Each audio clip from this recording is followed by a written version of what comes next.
നമസ്കാരം. ULM മലയാളം ചാനലിലേക്ക് സ്വാഗതം.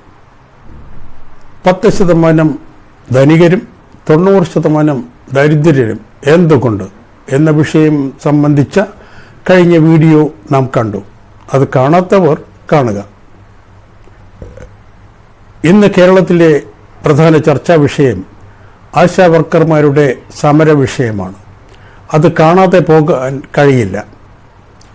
ഭരണസിരാ കേന്ദ്രത്തെ കിടുകിട വിറപ്പിച്ച ഒരു സമരം കേരളം ഇന്നോളം കണ്ടിട്ടില്ല.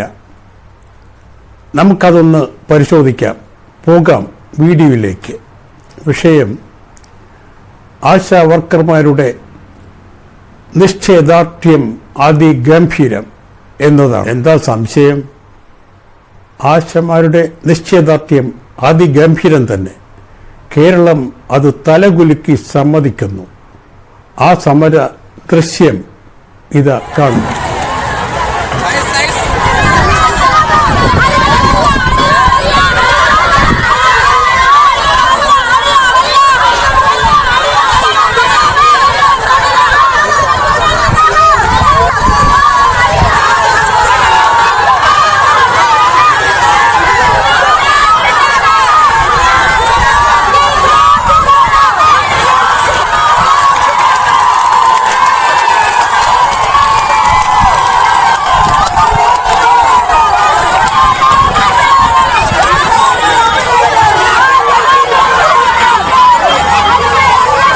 ഒരു രാഷ്ട്രീയ പാർട്ടികളുടെയും പിന്തുണയില്ലാതെ അവരുടെ അർഹമായ ആവശ്യങ്ങൾ നേടിയെടുക്കുവാൻ നടത്തിയ സമരം, ഒരു മാസം പിന്നിട്ട സമരം, കേന്ദ്ര സംസ്ഥാന സർക്കാരുകൾക്കെതിരെയുള്ള സമരം, സ്ത്രീകൾ മാത്രം നടത്തുന്ന സംഘടിത ശക്തമായ സമരം, അതാണ് നാം കണ്ടത്.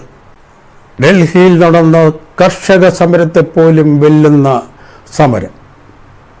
ഈ സമര ആവേശം കണ്ട് ഇരിക്കെ പൊറുതിയില്ലാതെ അങ്ങ് മൂന്നാറിൽ നിന്ന് ഓടിയെത്തിയ പെൺപിള ഒരുമൈ സമര നേതാവ് ശ്രീമതി ഗോമതിയും മറ്റ് അനവധി പ്രമുഖരും പിന്തുണച്ച് പ്രോത്സാഹിപ്പിച്ച് ആവേശം പകർന്ന വസ്തുനിഷ്ഠമായ സമരം. ഇത് കണ്ട് സമനില തെറ്റിയ ഭരണപക്ഷ നേതാക്കൾ ഇതിനെ ഈർക്കിൽ പാർട്ടിയെന്നും കീടങ്ങളെന്നും ദുഷ്ടശക്തികൾ പിന്തുണയ്ക്കുന്ന സമരമെന്നും പറഞ്ഞ് ആക്ഷേപിച്ച് അവരെ തന്നെ അവർ സ്വയം തുറന്ന് കാണിക്കാൻ ഇടയാക്കിയ വിശേഷ സമരം. ഈ സമരം ഒരു ഭാഗത്ത് നടക്കുമ്പോൾ മറ്റൊരു ഭാഗത്ത് അംഗൻവാടി ടീച്ചർമാരുടെയും അവരുടെ അർഹമായ ആവശ്യങ്ങൾ നേടിയെടുക്കുവാൻ നടത്തുന്ന സമര സാഹചര്യമാണ് സെക്രട്ടേറിയറ്റ് മുന്നിൽ നിന്ന് കാണാൻ കഴിയുന്നത്.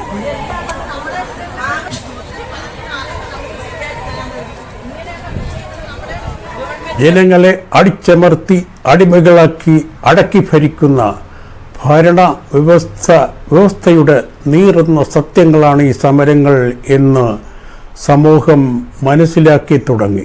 ഇതിൻ്റെ പരിണിത ഫലങ്ങൾ എന്തൊക്കെയായിരിക്കും എന്ന് വരും കാലങ്ങളിൽ നമുക്ക് കാണാം. സമരങ്ങളുടെ ഒരു കുത്തൊഴുക്ക് തന്നെ ഉണ്ടാകും എന്നതിൽ സംശയമില്ല. സമര ദൃശ്യങ്ങൾ ഒരിക്കൽ കൂടി കാണും. അധികാരത്തെക്കുറിച്ച് പറഞ്ഞുകൊണ്ടിരിക്കുന്ന നിങ്ങൾക്ക് എന്തുകൊണ്ടാണ് 5 ലക്ഷം രൂപ കൊടുത്തുകൂടാതെന്ന് ഈ മന്ത്രിമാരുടെ എല്ലാവരുടെയും മുഖത്ത്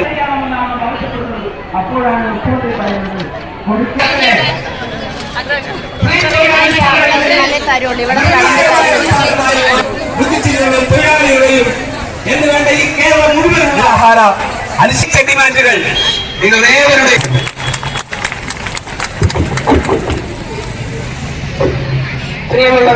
തിരുവനന്തപുരം ജില്ലയിലെ ആശാ സഹോദരി. കാരണം നമ്മുടെ ഭരണവ്യവസ്ഥാ സംവിധാന ലക്ഷ്യം ജനക്ഷേമ സേവനമോ ജനസംരക്ഷണമോ അല്ല എന്നത് വ്യക്തമാണ്. എന്നാൽ ഈ ഭരണ സംവിധാനം നടക്കുന്നതും ജനക്ഷേമ സേവന സംരക്ഷണത്തിൻ്റെ മറയിലാണ്.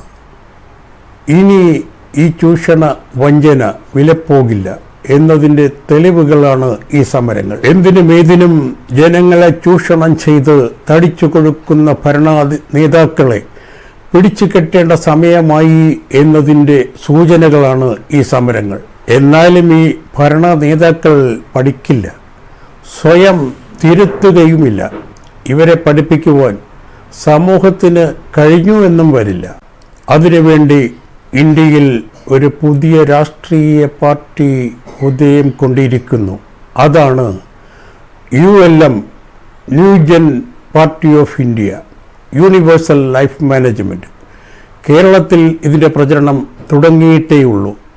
ഇന്ത്യയിൽ ഇത് 23 സംസ്ഥാനങ്ങളിൽ വ്യാപകമായി പ്രചരിക്കുന്നു. ഡൽഹിയിൽ തുടങ്ങിയ ഈ രാഷ്ട്രീയ പാർട്ടി ഇന്ന് ഓസ്ട്രേലിയ, റഷ്യ, ശ്രീലങ്ക, പാകിസ്ഥാൻ, നേപ്പാൾ തുടങ്ങിയ രാജ്യങ്ങളിലേക്കും വ്യാപിച്ചു കഴിഞ്ഞു.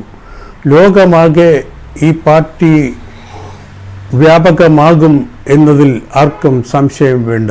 ഈ പാർട്ടിയുടെ പ്രത്യേകത എന്താണെന്നും അതിൻ്റെ കാര്യകാരണങ്ങൾ എന്തെന്നും വ്യക്തമാക്കുന്ന അതിപ്രധാനമായ അടുത്ത വീഡിയോ കാണുക. അതിൽ നിന്നും എല്ലാ കാര്യങ്ങളും, ഈ പാർട്ടിയുടെ ഗുണഗണങ്ങൾ എല്ലാവർക്കും മനസ്സിലാക്കും. അതിനുവേണ്ടി അടുത്ത വീഡിയോ കാണുക. ഇഷ്ടമായി എങ്കിൽ ഈ ചാനൽ ലൈക്ക് ചെയ്യുക, ഷെയർ ചെയ്യുക, സബ്സ്ക്രൈബ് ചെയ്യുക, കമൻറ്റ് ചെയ്യുക. Thank you very much.